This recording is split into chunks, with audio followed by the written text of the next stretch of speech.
രാജസ്ഥാന്റെ പടിഞ്ഞാറൻ അതിർത്തിയിൽ വ്യോമാഭ്യാസം നടത്താൻ തയ്യാറെടുത്ത് ഇന്ത്യ.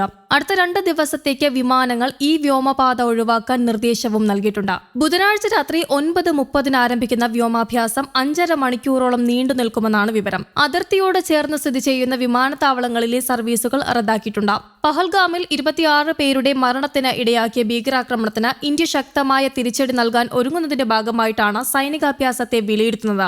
മോക്ക് ഡ്രിൽ നടത്താൻ സംസ്ഥാനങ്ങൾ തയ്യാറെടുക്കണമെന്ന് കേന്ദ്ര ആഭ്യന്തര മന്ത്രാലയം നിർദ്ദേശിച്ചിരുന്നു. പഹൽഗാമിൽ ഏപ്രിൽ 22-ന് ഉണ്ടായ ഭീകരാക്രമണത്തിൽ പാകിസ്ഥാന്റെ പങ്ക് ഇന്ത്യ സ്ഥിരീകരിച്ചിരുന്നു. ഇതിന് പിന്നാലെ ശക്തമായ നടപടികളാണ് ഇന്ത്യ കൈക്കൊണ്ടുവരുന്നത്. സിന്ധു നദീജല കരാർ റദ്ദാക്കിയ ഇന്ത്യ പാക് പൗരന്മാർക്കുള്ള വിസ അനുവദിക്കുന്നതും നിർത്തിയിരുന്നു. ഇന്ത്യയുടെ ഭാഗത്തു നിന്നും ആക്രമണം ഉണ്ടാകുമെന്ന മുന്നറിയിപ്പാണ് പാക് സൈന്യവും സർക്കാരിന് കൈമാറിയത്. അതേസമയം കഴിഞ്ഞയാഴ്ച പ്രധാനമന്ത്രി നരേന്ദ്രമോദിയുടെ വസതിയിൽ ചേർന്ന ഉന്നതതല യോഗത്തിൽ തിരിച്ചടി നൽകാനുള്ള പൂർണ്ണ സ്വാതന്ത്ര്യം സൈന്യത്തിന് പ്രധാനമന്ത്രി നൽകിയിരുന്നു. തിരിച്ചടിയുടെ സമയവും രീതിയും തീയതിയും സൈന്യത്തിന് തീരുമാനിക്കാമെന്നും അദ്ദേഹം വ്യക്തമാക്കിയിരുന്നു. അതിനിടെ പഹൽഗാം ഭീകരാക്രമണ സംഘത്തിലുണ്ട് എന്ന് സംശയിക്കുന്ന ഒരാളെ അറസ്റ്റ് ചെയ്തു. അഹമ്മദ് ബിലാൽ എന്നയാളാണ് അറസ്റ്റിലായത്.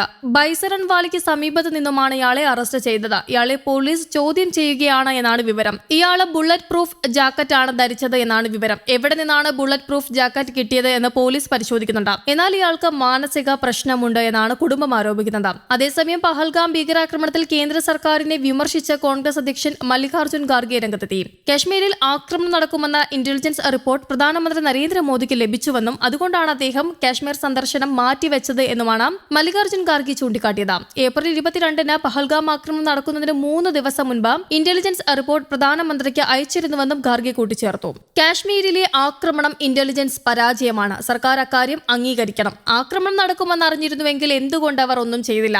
ആക്രമണത്തിന് 3 ദിവസം മുൻപ് പ്രധാനമന്ത്രി മോദിക്ക് ഒരു ഇന്റലിജൻസ് റിപ്പോർട്ട് അയച്ചതായും അതിനാൽ അദ്ദേഹം കാശ്മീർ സന്ദർശിക്കാനുള്ള തന്റെ പരിപാടി റദ്ദാക്കിയതായും എനിക്ക് വിവരം ലഭിച്ചു. ഞാനിത് ഒരു പത്രത്തിലും വായിച്ചു എന്നാണ് ഖാർഗെ പറഞ്ഞത്. പഹൽഗാമിൽ അവധിക്കാലം ആഘോഷിക്കുകയായിരുന്ന വിനോദസഞ്ചാരികൾക്ക് നേരെ ഭീകരർ വെടിയുതിർത്ത് 26 പേരുടെ ജീവൻ അപഹരിച്ച ആക്രമണത്തിൽ ഇന്റലിജൻസ് പരാജയം ഉണ്ടായിരുന്നുവെന്ന് സർക്കാർ സമ്മതിച്ചതായും ഖാർഗെ കൂട്ടിച്ചേർത്തു. അവർ മെച്ചപ്പെടുത്തുമെന്നാണ് പറയുന്നത്. ഞങ്ങളുടെ ചോദ്യം ഇതാണ്: ആക്രമണത്തെക്കുറിച്ച് അറിഞ്ഞിട്ടും എന്തുകൊണ്ട് നിങ്ങൾ ക്രമീകരണങ്ങൾ ചെയ്തില്ല എന്നാണ് അദ്ദേഹം ചോദിക്കുന്നത്.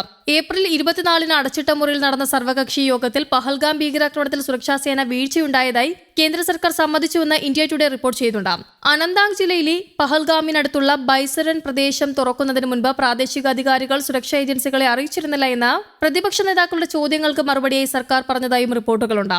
ജൂണിൽ അമർനാഥ് യാത്ര വരെ ഇവിടെ നിയന്ത്രണമുണ്ട്. കൂടാതെ പ്രധാനമന്ത്രി നരേന്ദ്രമോദിയുമായി ദേശീയ സുരക്ഷാ ഉപദേഷ്ടാവ് അജിത് ഡോവൽ കൂടിക്കാഴ്ച നടത്തി. പഹൽഗാമിലെ ഭീകരാക്രമണത്തിന്റെ പശ്ചാത്തലത്തിൽ നാവിക വ്യോമസേനകളടക്കം സജ്ജമായിരുന്നു. ഇതിന് പിന്നാലെയാണ് അജിത് ഡോവൽ ചൊവ്വാഴ്ച രാവിലെ പ്രധാനമന്ത്രി നരേന്ദ്രമോദിയുമായി കൂടിക്കാഴ്ച നടത്തിയത്. 48 മണിക്കൂറിനുള്ളിൽ 2ാം തവണയാണ് അജിത് ഡോവൽ പ്രധാനമന്ത്രി നരേന്ദ്രമോദി നേരിട്ട് കണ്ട സ്ഥിതിഗതികൾ വിവരിക്കുന്നത്.